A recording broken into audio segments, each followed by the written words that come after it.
¿Sabías que la Biblia contiene más de 1000 profecías, muchas de las cuales no se han cumplido aún? Estudiemos un mensaje de amor y empecemos juntos un camino de victorias, donde responderemos tus interrogantes. Únete a nosotros en este viaje de revelación y descubrimiento.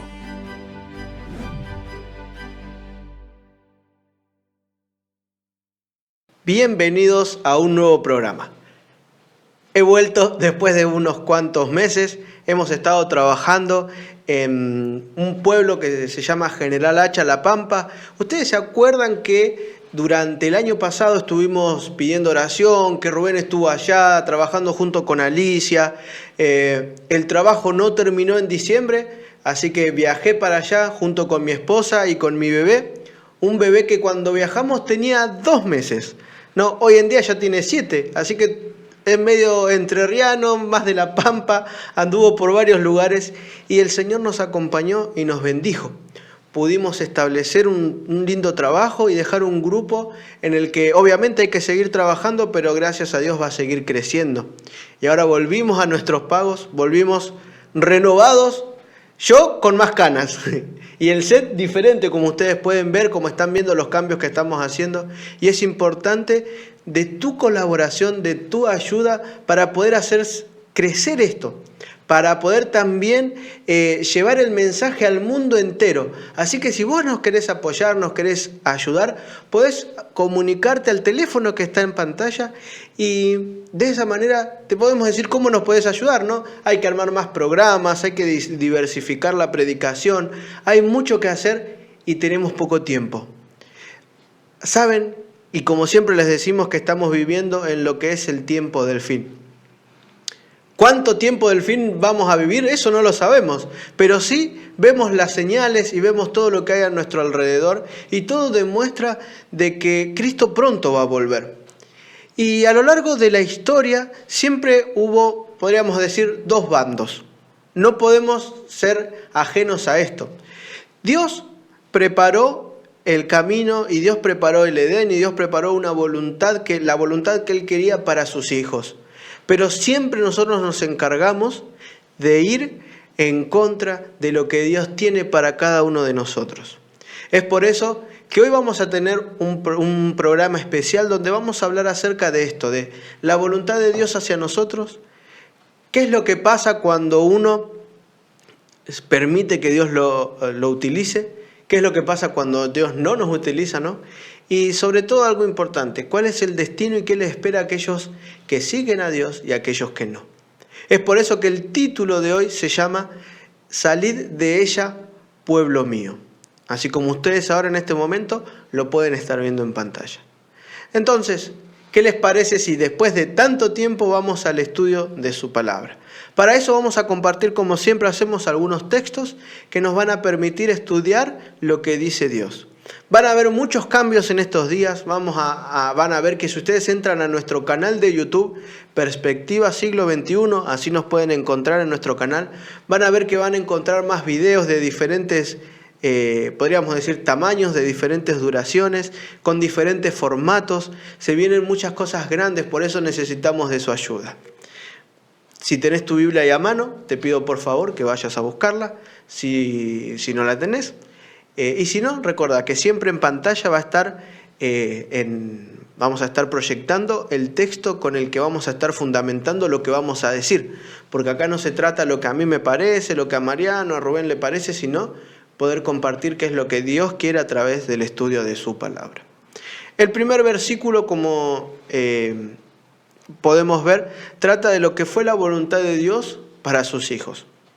Dice lo siguiente: entonces Jehová Dios formó al hombre del polvo de la tierra y sopló en su nariz aliento de vida, y fue el hombre un ser viviente. Y Jehová Dios plantó un huerto en el Edén, al oriente, y puso allí al hombre que había formado. Si nosotros queremos saber cuál es la voluntad de Dios para su creación, para su creación en el planeta Tierra, podríamos decir, tenemos que ir y leer a Génesis capítulo 1 y capítulo 2. Es ahí donde vamos a encontrar qué es lo que Dios quiere y cuál fue el propósito o el estilo de vida que Él quería que nosotros tuviéramos. Como ya sabemos, en Génesis 3 encontramos la caída del hombre.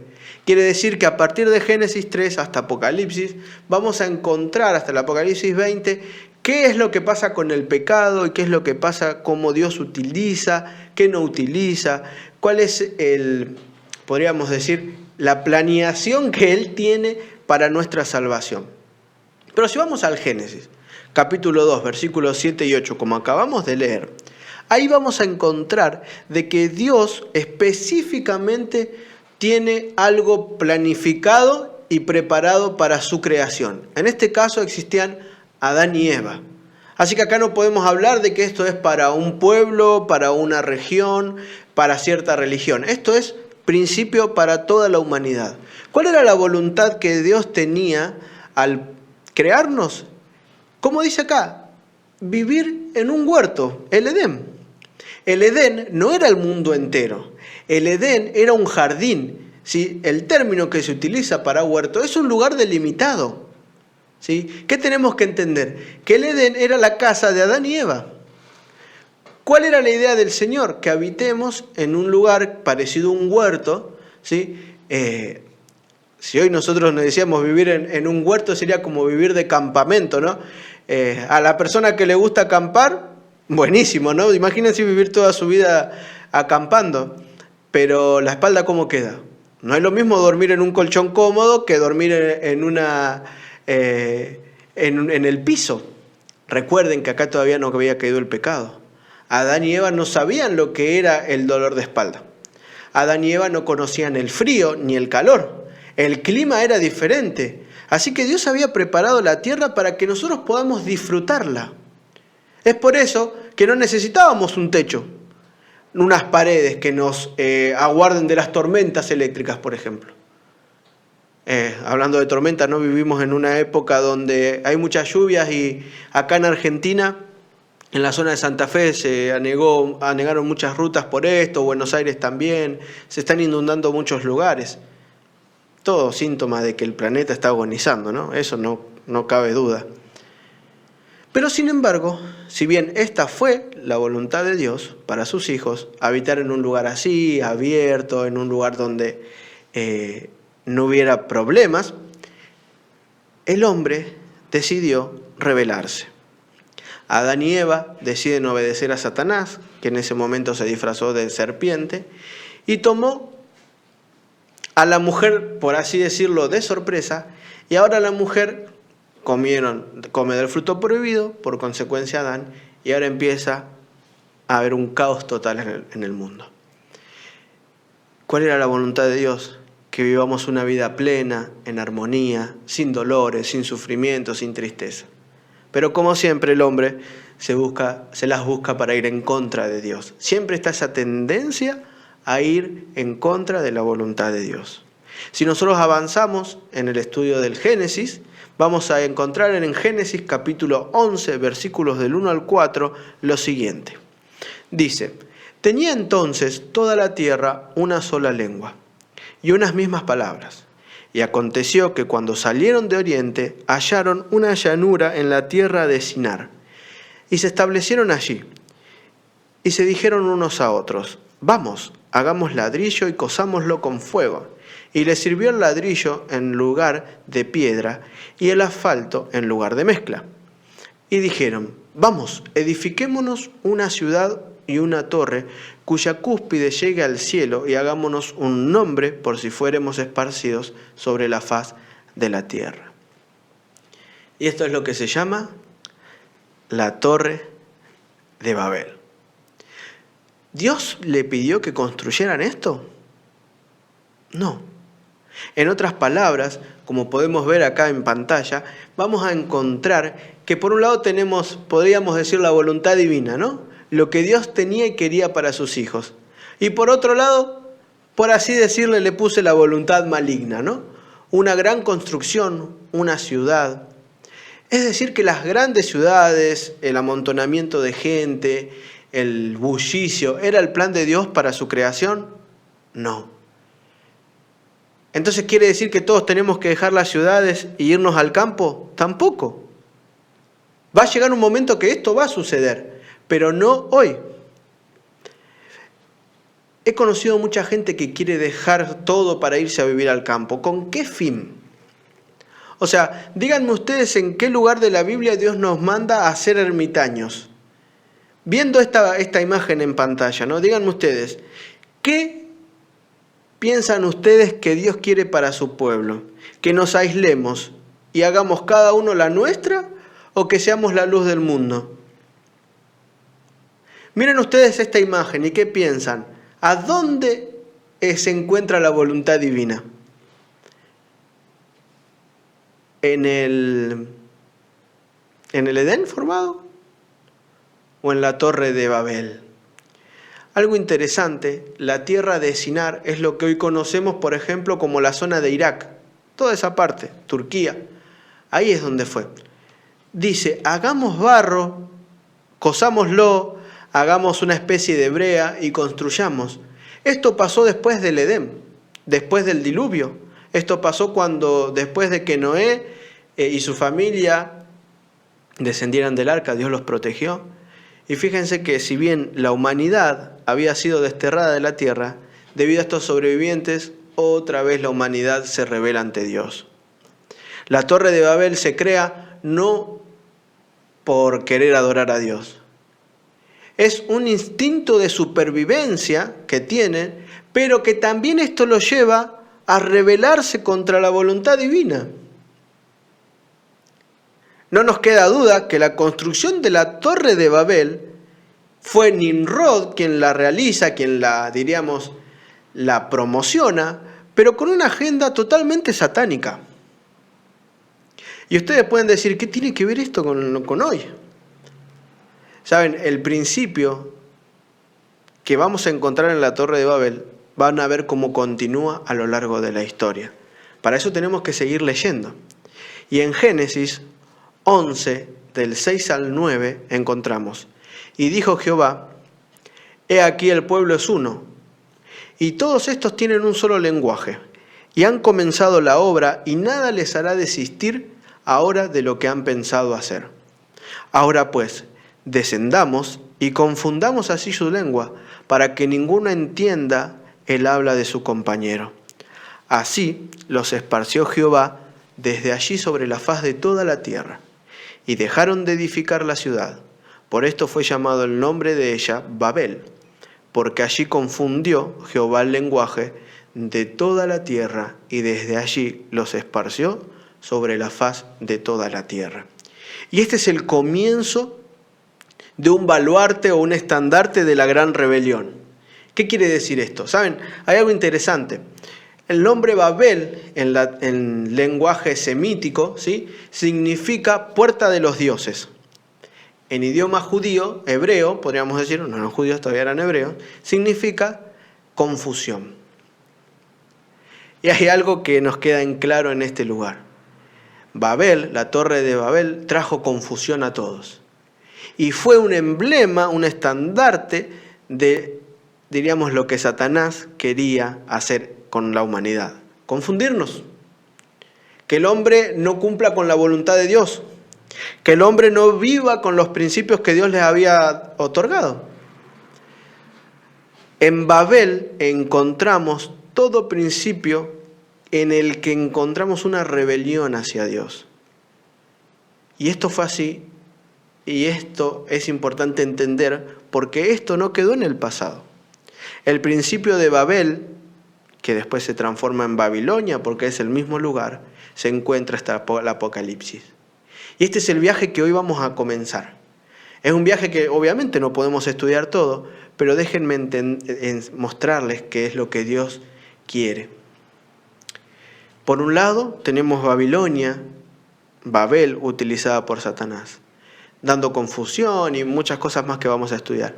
Y por otro lado, utilizando la Jerusalén. Jerusalén era la ciudad por la que Dios quería hacer luz al mundo. Entonces esto es importante y esto es relevante porque en el tiempo del fin la Nueva Jerusalén va a descender. Pero eso no es tema para hoy. Vamos a seguir estudiando este tema tan interesante. Babilonia no quedó solamente en el pasado. Saben, si ustedes y nosotros vamos al libro de Daniel, en la profecía aparece Babilonia. Babilonia, en capítulo 2 del versículo de Daniel, que ustedes pueden ir a ver, hay un seminario especial en nuestro canal de YouTube, Perspectiva Siglo XXI, donde hablamos de Daniel en su profundidad, junto con Rubén, junto con Mariano, así que ahí pueden ir ustedes a estudiar más en detalle esto. Daniel 2 nos presenta una estatua con la historia del mundo de diferentes metales, donde Babilonia representa esa cabeza de oro. Por ejemplo, Babilonia en la profecía la encontramos en Daniel también capítulo 4, como si fuera un árbol. En Daniel capítulo 7 ya no es un metal, ya no es un árbol, ahora es un animal, es un león alado Babilonia. En todas estas demuestra que el gobierno de Babilonia tiene un principio y tiene un fin. ¿Sí? Esto ustedes estudianlo en el seminario después.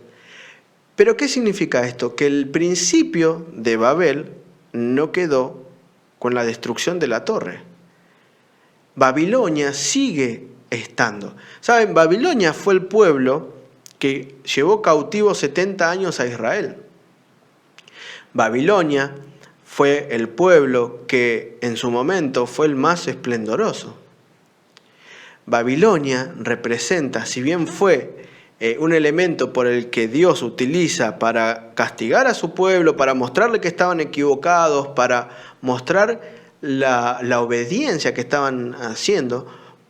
Porque díganme ustedes, ¿y pensaron alguna vez qué hubiese pasado si, por ejemplo, el pueblo hubiese hecho caso a lo que el profeta Jeremías le decía? Lo que Dios decía a través del profeta Jeremías. Seguramente el pueblo de Israel nunca hubiese ido cautivo a Babilonia. Ahora, Dios utiliza a este pueblo para darle una lección a Israel. ¿Pero era esa la voluntad de Dios en un principio? Claro que no.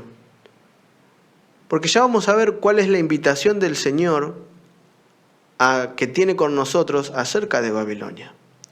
Vamos a repasar un poquito más ahora y vamos a ubicarnos con Babilonia en la historia. Como les decía, en la zona de Irak, la zona de Siria, Jerusalén, como ustedes pueden ver, que es esta zona que podríamos conocer como el Antiguo Mundo, es donde se realiza todo. Es la zona también donde está, se cree que estuvo el Edén, ¿no? Donde Dios creó el jardín del Edén. Así fíjense que no se fueron muy lejos desde el Génesis, ¿no? Podríamos decir que geográficamente estamos cerca. El imperio neobabilónico, ¿sí? Fue uno de los imperios más, podríamos decir, esplendorosos. No fue esplendoroso en cuanto a expansión en la tierra, o sea, no fue el imperio que tuvo mayor territorio, pero sí el que tuvo mayor esplendor, que más, podríamos decir, diferencia marcó con el resto de los imperios. Porque fue un imperio que mostró su poder a través de que, por ejemplo, sus construcciones, a través de, por ejemplo, su enseñanza, por así decirlo, de sus dioses. Había algo que hacía el imperio babilónico que era clave para el desarrollo de sus conquistas. Y era una vez que, no vamos a hablar de guerra, sino de una vez que ellos conseguían conquistar algún pueblo, lo que hacían era traer gente de todos lados. Por ejemplo, si habían conquistado 3 pueblos, esos 3 pueblos mezclaban la gente. ¿Eso qué hacía? Cada pueblo tenía su manera de adorar. Cada pueblo adoraba a dioses diferentes. Y lo que hacían de esta manera era confundir y, podríamos decir también, traer a una religión cosas de otra religión. Y esto pasó con el pueblo de Israel. Cuando Nabucodonosor conquista Jerusalén, ¿no? Conquista Israel, él elige a 3 o 4 personas de las más inteligentes y las trae en su primera deportación. Aquí estaba Daniel y sus amigos, seguramente había muchos más. Estos, que eran los más inteligentes, eran llevados a podríamos decir, a las facultades más importantes de Babilonia, donde lo que intentaban hacer ahí era confundir y mezclar las creencias y enseñarles de que si ellos en realidad eran cautivos, era porque el Dios de Babilonia era más importante o era más poderoso que el Dios de cada pueblo. ¿Se creen que todo esto era casualidad? Sin embargo, Nabucodonosor nunca pudo hacer que 4 de sus principales representantes dieran el brazo a torcer. En medio de todo este caos, ellos fueron la luz del mundo. En medio de todo este caos, ellos mantuvieron en alto el estandarte de la verdad. Y ese es un llamado que vos hoy y yo tenemos. Hoy en día es esto común, traemos de una religión, traemos de la otra, vamos, venimos, mezclamos. Preguntémonos, ¿es esto lo que Dios quiere? ¿Es esto verdadera adoración? ¿O dónde encontramos la verdadera adoración? Sin irnos del tema, sigamos un poquito con la historia de Nabucodonosor y lo que él, cómo él vio que había hecho con su gran imperio. En uno de los descubrimientos arqueológicos encontramos que él escribió con cuneiforme, que era el idioma de ese momento, ¿no? Porque se hacían con una cuña, por eso la escritura se la denominaba así, y dice: yo soy Nabucodonosor, rey de Babilonia, el reconstructor de Saglia, templo de Marduk, y Esida, hijo de Nabopolassar, para proteger Esaglia, de modo que ningún enemigo poderoso y destructor pueda tomar Babilonia, y que el frente de batalla no se pueda acercar a Imgur-Bel, un dios. El muro de Babilonia hice lo que ningún otro rey anterior había hecho. En el recinto de Babilonia construí otro recinto de fuertes murallas en el lado este. Excavé un foso, llegué al nivel del agua. Entonces vi que el muro que mi padre había hecho construir era demasiado pequeño. En este texto encontramos a un Nabucodonosor totalmente orgulloso de sus construcciones. A un Nabucodonosor totalmente confiado en que lo que él había construido era imposible de derribar. Él sentía que lo que él había hecho era lo suficientemente bueno para que sus dioses, entre ellos Marduk, estuvieran, entre comillas, a salvo. Ellos querían demostrar que ellos eran la puerta de los dioses, así como en Babel. Que ellos dominaban el mundo porque su Dios era el Dios que estaba al mando y al control de todo. Pobre iluso, ¿no? Si repasamos un poquito, y como ustedes pueden ir viendo en pantalla, Babilonia, no era esa Babilonia que a veces nos imaginamos, ¿no? Como esas ciudades antiguas que eran solamente un poquito de algún edificio de barro y chau. No, había muchas más construcciones. Por ejemplo, ellos habían desviado el río Éufrates. Interesante que habían hecho grandes palacios. En su totalidad había 54 torres templo.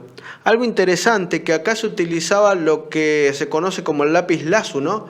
Era un material que era totalmente azul y ellos lo utilizaban para sus construcciones. Por ejemplo, también encontramos murallas grandes. Fíjense que la mayor tenía 100 metros por 30 y 90 kilómetros de perímetro. Carros podían circular por ahí. Ni que hablar de sus jardines colgantes.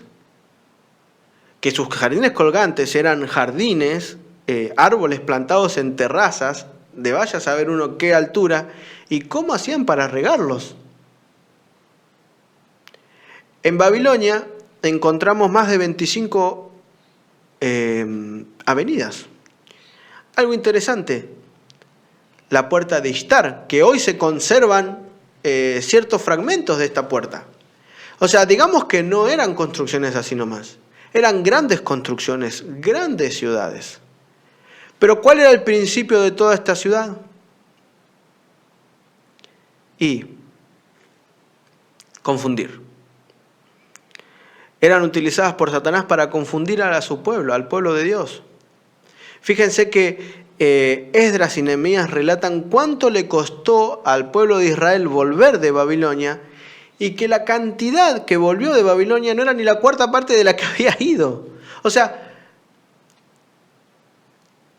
el pueblo de Dios siempre estuvo encantado por Babilonia. Fue así. Fue así. O sea, el ser humano siempre va a tender más, lejos de Dios, de ir en contra de lo que Dios quiere.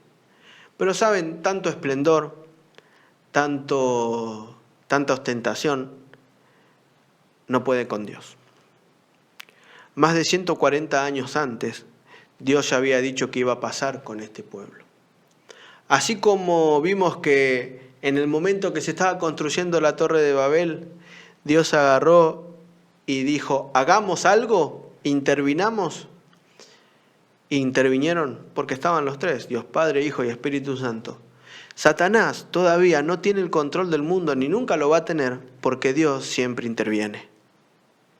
Aunque nosotros creamos que sí, todo está difícil, las situaciones cada vez están de mal en peor, es Dios quien siempre interviene en la historia y ayuda a sus hijos fieles. De eso no hay duda. Y Dios, en este caso, utiliza a un enviado de otra nación. Isaías 45, del 1 al 3 dice, así dice Jehová a su ungido, a Ciro, el cual tomé yo por su mano derecha, para sujetar naciones delante de él, y desatar lomos de reyes, para abrir delante de él puertas, y las puertas no se cerrarán. Yo iré delante de ti, y enderezaré los lugares torcidos. Quebrantaré puertas de bronce, y cerrojos de hierro haré pedazos. Y te daré los tesoros escondidos, y los secretos muy guardados, para que sepas que yo soy Jehová, el Dios de Israel, que te pongo nombre. Y cómo me gustaría que estas palabras sean dirigidas hacia mí, ¿no? Así dice Jehová a su ungido, a Mati, ¿no? Al cual tomó, al cual puso delante de él para atar y desatar los lomos de reyes. Si bien esta profecía no fue para mí, ni para vos, sino que se cumple en Ciro, el Señor hoy te necesita. Vivimos en un mundo lleno de confusión. En este caso, Ciro tuvo que usar la mente. Ciro tuvo que planear una estrategia. Ciro tuvo que, en este caso, desviar el cauce del río Éufrates para entrar a Babilonia. Y esos muros de los que se jactaba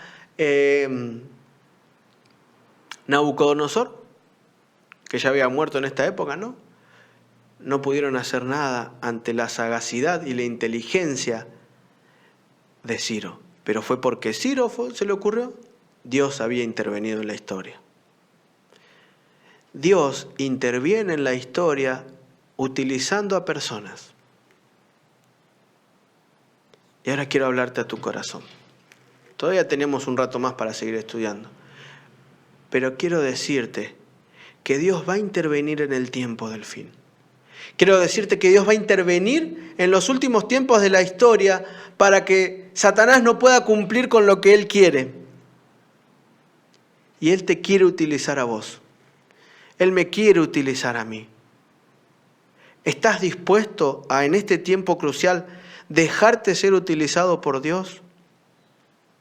Y Dios te puede utilizar de diferentes maneras, a través de hablando en una cámara, a través de hacer en lo que sos bueno.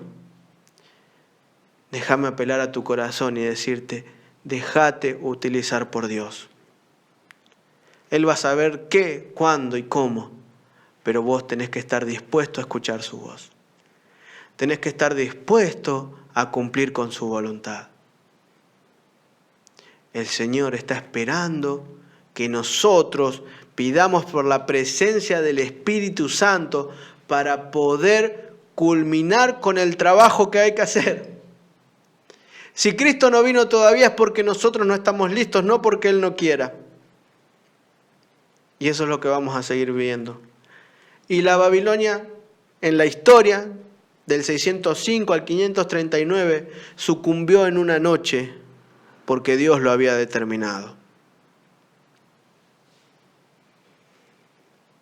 Ahora Babilonia, en el Nuevo Testamento, también sigue funcionando y estando. Ahora ya no tenemos esa Babilonia histórica, sino lo que se conoce como una Babilonia espiritual. Se sabe, dice ahí un texto, un comentario, dice, se sabe que cuando los primeros cristianos hablaban de la capital del imperio, usaban el nombre críptico Babilonia para evitar represalias políticas. Los comentadores recuerdan en general en que Pedro usa el término Babilonia como una velada referencia a Roma. Y vamos a ver qué dice la Biblia, porque no es lo que nos parece a nosotros. Primera de Pedro 5:13 dice, la iglesia que está en Babilonia, elegida juntamente con vosotros, y Marcos, mi hijo, os saludan. Interesante, ¿no? Interesante esto, porque ¿por qué Pedro y otros escritores, otros padres de la iglesia hablan de Roma como Babilonia? Era la capital del imperio. Acá estamos en el siglo I. Ustedes recuerden que Roma estaba como, podríamos decir, gran potencia a nivel mundial. Era el imperio de turno en ese momento. Y ellos entendían que Roma representaba a Babilonia. Pero representar Babilonia no es solamente el lugar donde estaba establecido, sino que tenía que ver con principios, tenía que ver con leyes, tenía que ver con maneras de funcionar, tenía que ver con cosas que estaban adeptas a cuando uno escuchaba en Roma. Por ejemplo, no podían adorar libremente a Dios. Ustedes saben que la mayoría de los discípulos, excepto uno, murió no de muerte natural. El único que murió de muerte natural fue Juan.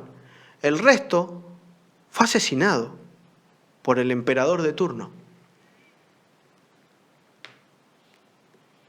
Fíjense que Babilonia vuelve al mismo principio de Babel, oponerse a Dios y todo lo que lleva el nombre de Dios. Entonces, en medio de todo esto, ¿cuál es la invitación que Jesús hoy te está haciendo a vos? ¿A qué te está invitando? ¿Cuál fue la invitación que Jesús le hizo a su pueblo en la época que habían sido cautivos? La invitación en Jeremías 51:45 dice, salid de en medio de ella, pueblo mío, y salvad cada uno su vida del ardor de la ira de Jehová. Esa Babilonia que había sido la literal, la histórica, había cumplido su función en su momento. Dios le había permitido hasta ahí, porque Dios permite hasta ahí. No nos olvidemos que quien es el dador de la vida sigue siendo quien maneja los hilos del universo. Te lo recuerdo porque muchas veces crees que los problemas son más poderosos que Dios. Muchas veces crees que las dificultades tienen más poder sobre tu vida que lo que Dios puede llegar a hacer. Déjame decirte que no hay nada más equivocado que esto. El Señor tiene más poder que cualquier dificultad que hoy puedas estar atravesando. Pero ¿sabes qué? Tenés una invitación. Es momento de salir de Babilonia. Y vos me puedes decir, oh no, si yo no vivo en Babilonia. No, yo tampoco vivo en Irak. Yo no vivo en esa zona. Pero existe en el tiempo del fin lo que conocemos como la Babilonia espiritual. ¿Y sabes qué? Así como esa se terminó, esta algún día va a sucumbir. Fíjate si no lo que dice Apocalipsis 18, del 1 al 5. Después de esto, vi a otro ángel descender del cielo con gran poder, y la tierra fue alumbrada con su gloria, y clamó con voz potente diciendo: ha caído la gran Babilonia, y se ha hecho habitación de demonios y guarida de todo espíritu inmundo y albergue de toda ave inmunda y aborrecible. Porque todas las naciones han bebido del vino del furor de su fornicación, y los reyes de la tierra han fornicado con ella. Y los mercaderes de la tierra se han enriquecido de la potencia de sus deleites. Y oí otra voz del cielo que decía: salid de ella, pueblo mío, para que no seáis partícipes de sus pecados, ni recibáis parte de sus plagas, porque sus pecados han llegado hasta el cielo, y Dios se ha acordado de sus maldades. Jeremías le había dicho al pueblo de Israel, a través de Dios, que era momento de salir de Babilonia, ¿no? Y fíjense que casi 3.000 años después, alrededor de 3.000 años después, la invitación sigue siendo la misma. Lo que sucede acá en Apocalipsis 18 todavía no aconteció. Lo que no quiere decir que no va a pasar. Claro que sí va a pasar. ¿Dentro de cuánto? No lo sabemos. Pero déjame decirte que menos de lo que esperamos o creemos. Después de esto vi otro ángel descender, dice. ¿Después de qué? Eso es historia para otro día. Ya vamos a estudiarlo. Y dice: clamó con voz potente diciendo: cayó la gran Babilonia. Esa Babilonia que había sido desde el principio la Torre de Babel, después Babilonia, ahora ya es la gran Babilonia. Quiere decir que representa algo todavía. El principio de Babilonia se mantiene a lo largo de la historia de la humanidad y tiene que ver con todo poder que se opone a la voluntad de Dios. Y déjame decirte que hoy los hilos del mundo se están moviendo.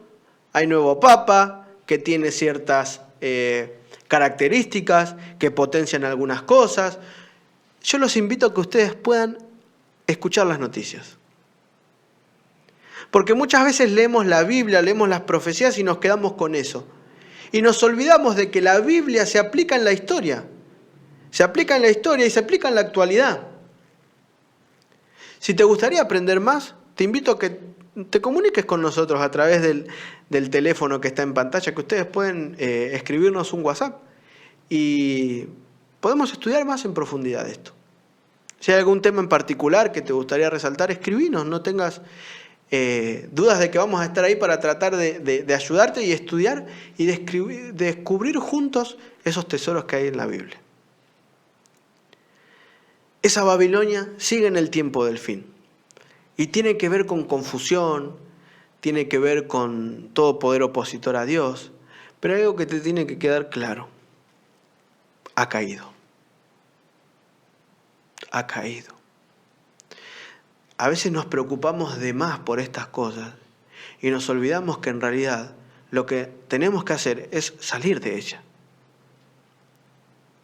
Somos llamados a marcar una diferencia. No lo vas a hacer a menos que te estés preparando ya. El Señor necesita un pueblo de pie. El Señor te necesita esforzado y valiente, porque las cosas que van a venir no van a ser sencillas, pero el Señor promete algo mejor para cada uno de nosotros. Entonces, ¿qué representa Babilonia hoy? Y Babilonia es una ciudad enemiga de la verdad. Babilonia tiene que ver con un sistema religioso apóstata, quiere decir que va en contra del sistema religioso que Dios quiere. Podríamos decir que Babilonia es un sistema religioso con una falsa adoración. Y eso tiene que ver en la adoración del estado de los muertos, eso tiene que ver con la adoración del correcto día, eso tiene que ver con la manera en la que adoramos, la manera en que cantamos, la manera en que vestimos, la manera en cómo andamos. Nosotros tenemos que vivir una vida de adoración. La adoración no se queda en un día de la semana en cierto lugar. La verdadera adoración se da los 7 días de la semana, las 24 horas del día. Déjame decirte por si tenías alguna duda. La ciudad de Babilonia representa la enemiga del pueblo de Dios. Tiene que ver con incredulidad, desafío rotundo a la voluntad divina. Tiene que ver con control de la raza humana. Y sobre todo, la Babilonia representa división.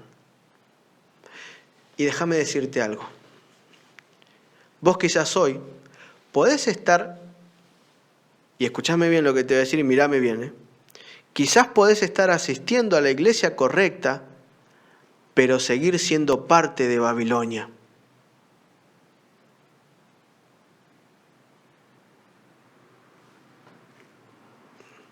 Y es así. Porque no alcanza con asistir a cierto lugar.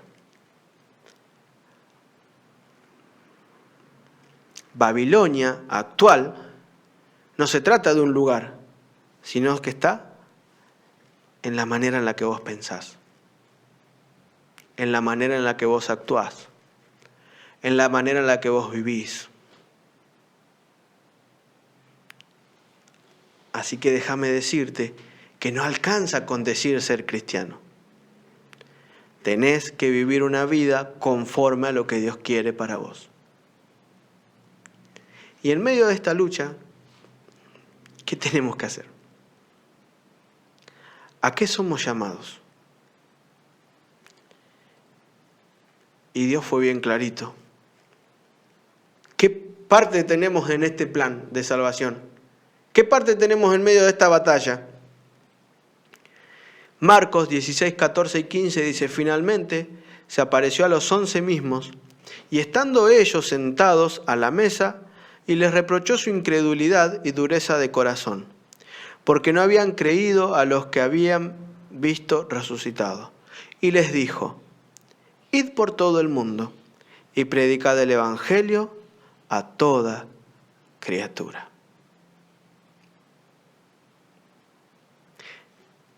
Mientras Satanás, con sus secuaces, con sus poderes políticos, religiosos, está entretejiendo los hilos, mientras Satanás está llevando adelante su plan, el Señor también está haciendo su plan. Pero te necesita a vos, me necesita a mí. Los ángeles están deseosos de querer cumplir su voluntad, pero ese trabajo no es de ellos, es nuestro. Es tuyo, es mío. No me podés decir que sos un hijo de Dios si te la pasás de brazos cruzados. No me podés decir que sos un hijo de Dios si no haces nada por llevar adelante la proclamación del Evangelio. Romanos 10, 14 al 16 dice: ¿cómo pues invocarán a aquel en el cual no han creído? ¿Y cómo creerán en aquel de quien no han oído? ¿Y cómo irán sin haber quien les predique? ¿Y cómo predicarán si no fueren enviados?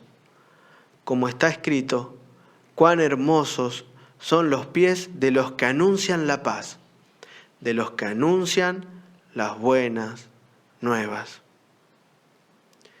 En medio de un mensaje caótico, donde todo es dolor, si no, miren los noticieros de hoy en día.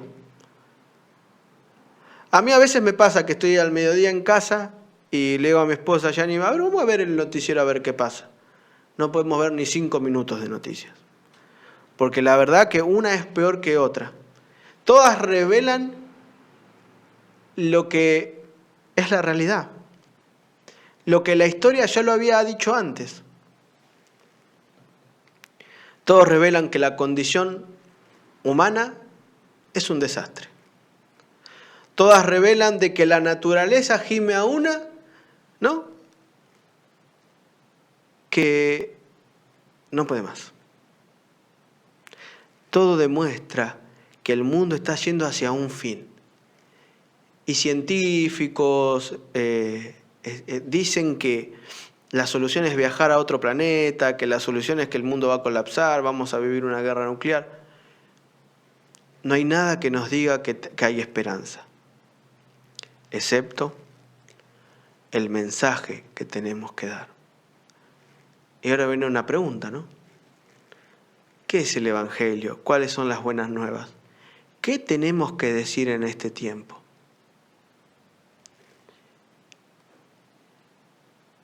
Y no quedan dudas.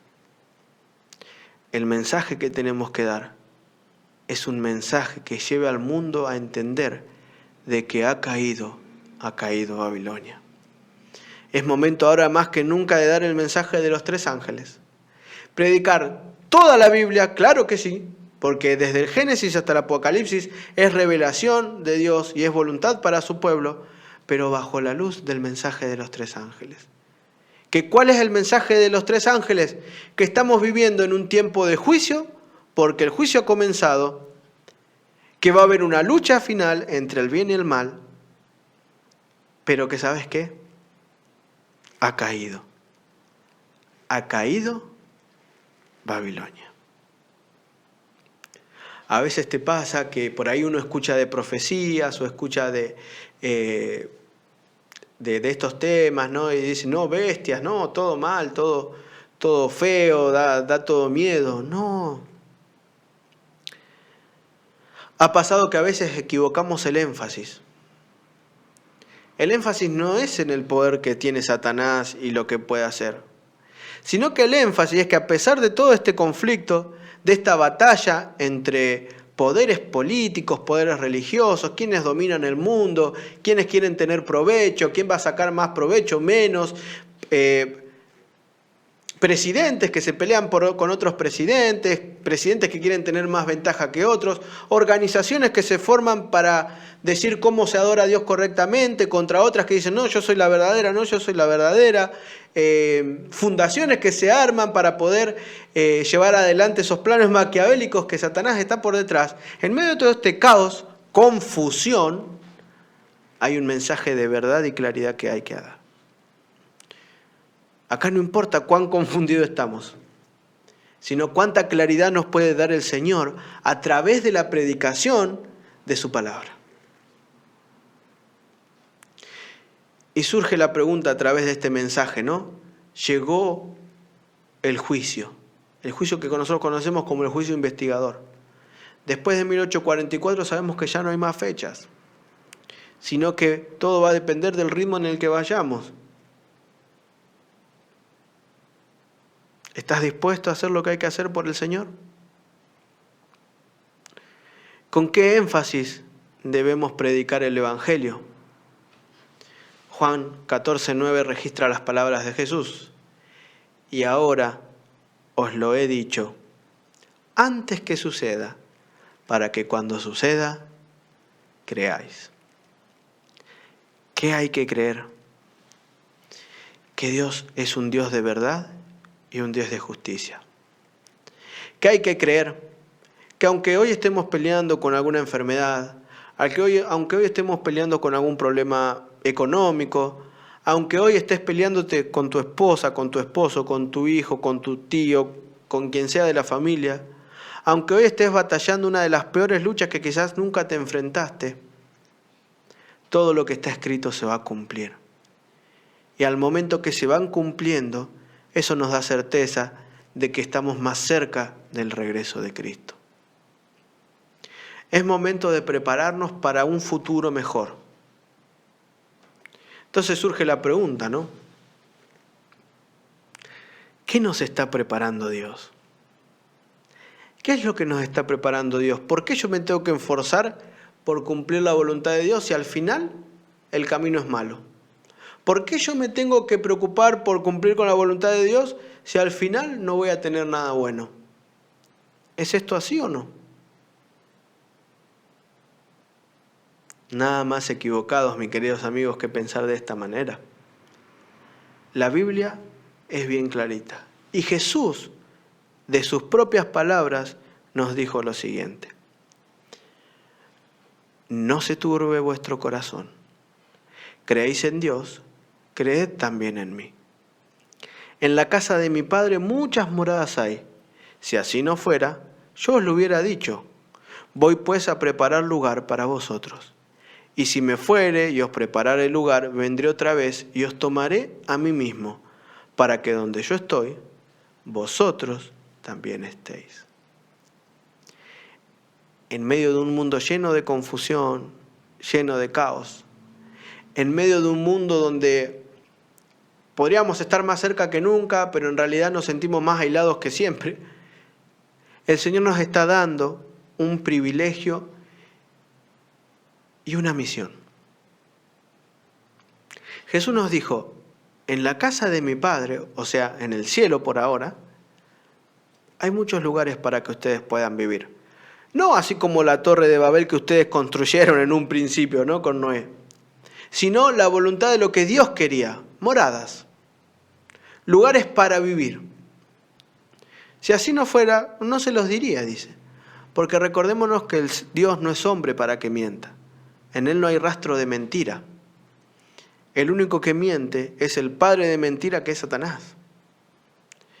Y si me voy a preparar un lugar, les dice, ¿no? Y fíjense esta cadena de, podríamos decir, esta sucesión de eventos que van a ocurrir. Jesús vino a la tierra y les dijo, ahora me voy, pero voy a preparar un lugar a vosotros. En primer lugar se va. Segundo, a preparar un lugar. Tercero, significa que si Él va y nos va a preparar un lugar, es porque Él va a volver. Quiere decir que Jesús, antes de irse de la tierra, ya nos estaba extrañando.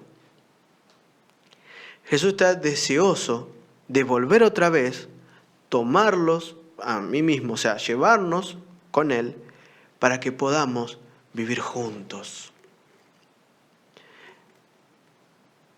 En Apocalipsis dice, Dios estará con su pueblo y el pueblo estará con su Dios. En Apocalipsis se describe un lugar hermoso donde ya no va a haber más llanto ni dolor.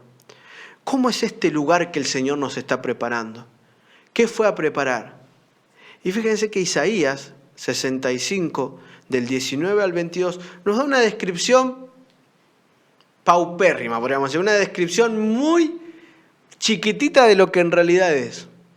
Isaías explica y expresa con palabras algo que no puede llegar a terminar de entender ni de imaginar. Y fíjense lo que dice esta profecía. Dice, y me alegraré con Jerusalén, y me gozaré con mi pueblo, y nunca más se oirán en ella voz de lloro ni voz de clamor. No habrá más allá niño que muera de pocos días, ni viejo que sus días no cumpla, porque el niño no morirá, morirá de 100 años, y el pecador de 100 años será maldito, dice, ¿no? Edificarán casas y morarán en ellas, plantarán viñas y comerán el fruto de ellas.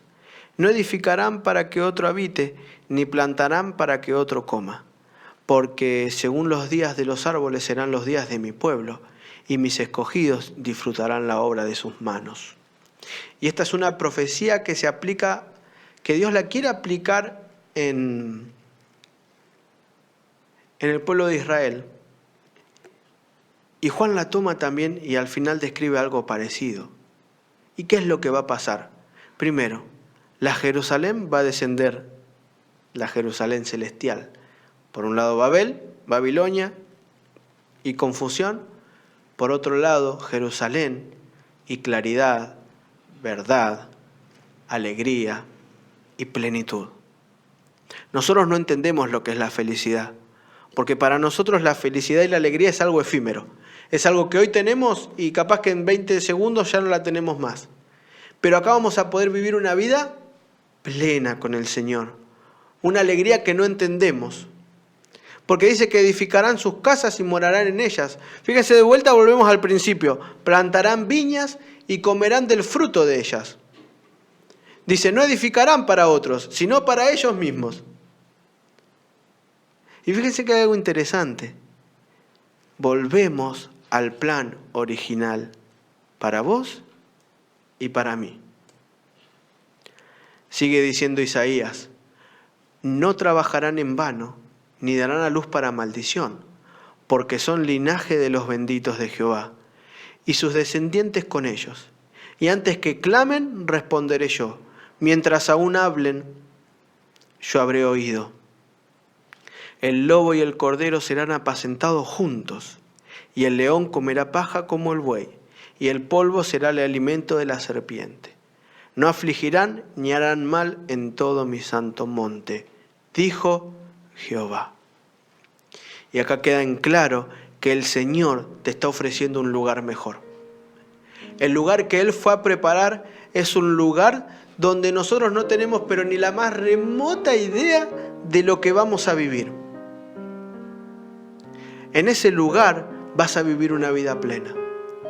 En ese lugar ya no vas a perder ningún ser querido.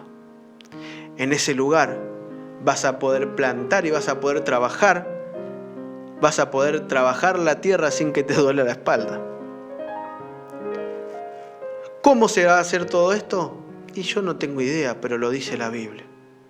El lobo y el cordero andarán juntos. No afligirán ni harán mal en todo mi santo monte. Ya no va a existir la maldad. El Señor tiene preparado un lugar en el que vamos a poder vivir una vida plena. El Señor tiene preparado para nosotros un futuro mejor, mejor de lo que nosotros creemos e imaginamos. ¿Te gustaría vivir eso?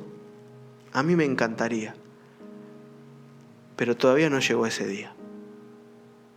El tema es qué estamos haciendo con el día de hoy. Toda la Biblia se cumplió, se viene cumpliendo todo al pie de la letra. Esto se va a cumplir también, no quedan dudas. No hay por qué dudar de sus profecías. No hay por qué dudar de lo que va a venir y lo que el Señor tiene preparado para nosotros. Pero esto no lo vamos a vivir a menos que hoy tomemos la decisión de ser fieles al Señor. Esto no lo vamos a vivir a menos de que hoy vos tomes la decisión de servirlo a pesar de tu familia, a pesar de los problemas, a pesar de todo. Si bien la salvación la podemos encontrar en algún lugar, la salvación depende de cada uno de nosotros. Pero el Señor te necesita. Hay una misión que cumplir. Hay un mensaje que dar. Hay un evangelio que compartir. Hay buenas nuevas que contar. El Señor hoy te está dando una nueva oportunidad. El Señor hoy te está diciendo, hey, despertate. Hey, es momento de levantarse. Vos sabés en lo que sos bueno, en el don que Dios te dio. Es momento de ponerlo al servicio del Señor. De alguna manera u otra siempre podés colaborar en la predicación del mensaje. Acá no importa cuánto falta. Acá no importa las fechas, porque no se trata de poner fechas. Así fueran 5 días, 10 años, 20 años, 30, 40, en los que el Señor se tarde en venir, y no se tarda, sino que es paciente con nosotros. Acá no importa cuánto falte. Pero si el Señor te encuentra vivo, que te encuentre haciendo su voluntad.